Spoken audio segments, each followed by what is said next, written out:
Disturbing, true police horror story. I never used to believe the stories. You know the ones. The late night calls. The empty houses.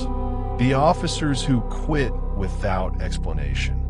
I've been a cop for 8 years, and I thought I'd seen everything until the Miller House call. That was the night I realized sometimes we aren't the ones responding to something. Sometimes something is waiting for us. It was 2:17 a.m., dead shift. My partner, Alvarez, was driving. Rain was slamming against the windshield so hard it looked like static. Dispatch came through. Unit 12, welfare check. 47, Miller Road. Neighbor reports screaming. Possible domestic. We both sighed. Domestic calls are unpredictable. Dangerous. But this one fell off. No prior history. No previous complaints. House registered to a single occupant. Name, Daniel Miller. Alvarez looked at me. You feel that? I nodded. Yeah, that weird silence on the radio after dispatch gives an address. Like everyone else suddenly doesn't want to be involved. 47 Miller Road was at the edge of town. No streets, no nearby houses, just trees. The house itself was 2 stories. All lights off. But here's the thing. The neighbor reported screaming. Continuous screaming. Yet when we stepped out of the cruiser, silence. Not even crickets. I knocked. Police department. Nothing. I knocked again. That's when we heard it. Upstairs. A single thud. Then dragging. Alvarez whispered. You heard that, right? Yeah. We drew our weapons. Front door was unlocked. That's always a bad sign. The smell hit first. Not decomposition. Not garbage. Metal. Like blood. The living room was normal. TV off. Couch neat. No signs of struggle. But the hallway. There were scratches on the walls. Long. Vertical. Like someone had been dragged down the hallway. We followed the marks. They led to the staircase. Halfway up, we saw it. Handprints. Not smeared. Pressed. Like someone was holding themselves down against the steps. Facing downward. As if something was pulling them up. Alvarez whispered. That's not how gravity works. Second floor. Last door on the right. Closed. We could hear something now. A wet sound. Like breathing through liquid. Alvarez counted down. 3, 2, 1. We kicked the door open. The room was empty, except for one thing. A video camera on a tripod, facing the bed, red recording light on. The bed sheets were soaked dark, but there was no body, just a deep indentation in the mattress, like someone invisible was sitting there, watching us. The breathing sound? It wasn't in the room. It was behind us. We turned. Nothing. Hallway empty. But the camera behind us fell over. No one touched it. It just tipped. And when it hit the floor, the breathing stopped. Alvarez bent down to pick it up. I told him not to. He ignored me. Big mistake.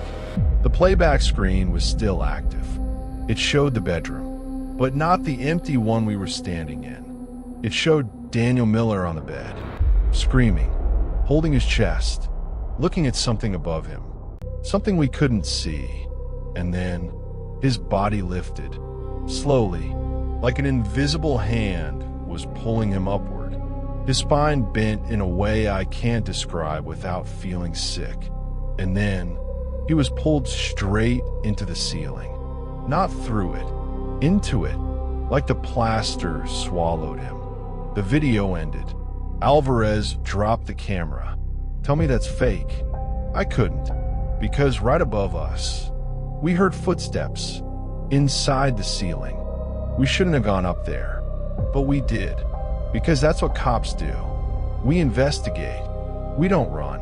The attic hatch was in the hallway. When I pulled it down, dust fell, and something else. A tooth. Fresh. Alvarez muttered nope, but we went up anyway. The attic was too small for footsteps, but the insulation was disturbed, like something heavy had been dragged. Then we saw it. Finger marks in the wooden beams, deep gouges, as if someone tried to claw their way out of the wood. And then Alvarez froze. He pointed behind me. I turned slowly. Carved into the beam above my head were words. "You brought it here." That's when the radio crackled. Dispatch. But it wasn't dispatch. It was screaming. The same screaming the neighbor reported. Coming through our radios. Loud, distorted, and layered. Like multiple voices at once. Then silence. Alvarez whispered. It followed us. We ran downstairs. Front door was open. Wide open. We never left it like that. Outside, our cruiser lights were off. We never turned them off. And inside the cruiser, someone was sitting in the back seat. Head down. Hands cuffed. We approached slowly. I opened the back door. The figure lifted its head. It was Daniel Miller. Eyes wide. Mouth stretched too far. Smiling. He whispered, "Thank you for coming."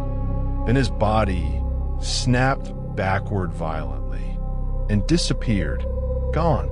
The cuffs dropped to the seat. Empty. Alvarez started hyperventilating. The cruiser radio turned on by itself. One final message. Unit 12, welfare check. 47 Miller Road. Neighbor reports screaming. Same call. Repeating. Like it never ended. Official report? Missing person. No body found. No signs of forced entry. Camera footage. Corrupted. Except it wasn't. Because I saw it. Alvarez quit 3 weeks later. Wouldn't say why. Here's the worst part. 2 nights ago, I got dispatched again. Different address. Same type of call. Welfare check. Neighbor reports screaming. When I arrived, the front door was unlocked, and carved into the wood outside the entrance were the words, "You brought it here."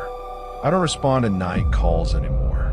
And if you ever see police lights outside your house at 2 a.m., make sure they're really police. If you made it this far, lock your doors, check your ceilings, and remember, some calls never end.